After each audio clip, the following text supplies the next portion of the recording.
بے شک انسان پر زمانے میں ایک ایسا وقت بھی آ چکا ہے کہ وہ کوئی قابل ذکر چیز نہ تھا. ہم نے انسان کو ملے جلے نطفے سے پیدا کیا تاکہ اسے آزمائیں، تو ہم نے اس کو سنتا دیکھتا بنایا. یقیناً ہم ہی نے اسے رستہ بھی دکھا دیا. اب خواہ شکر گزار ہو خواہ ناشکرا.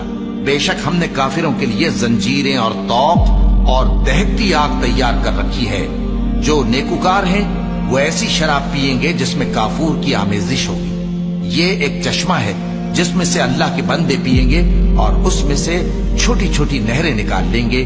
یہ لوگ نظریں پوری کرتے ہیں اور اس دن سے جس کی سختی پھیل رہی ہوگی خوف رکھتے ہیں، اور باوجود کہ ان کو خود کھانے کی چاہت ہوتی ہے مگر فقیروں اور یتیموں اور قیدیوں کو کھلاتے ہیں، اور کہتے ہیں کہ ہم تم کو محض اللہ کی خوشنودی کے لیے کھلاتے ہیں، نہ تم سے بدلہ چاہتے ہیں اور نہ شکر گزاری. ہم کو اپنے پروردگار سے اس دن کا ڈر لگتا ہے جو چہروں کو بگاڑنے والا اور بڑی سختی والا ہوگا. چنانچہ اللہ ان کو اس دن کی سختی سے بچا لے گا اور تازگی اور خوشی عنایت فرمائے گا، اور ان کے صبر کے بدلے ان کو بہشت اور ریشمی لباس عطا کرے گا.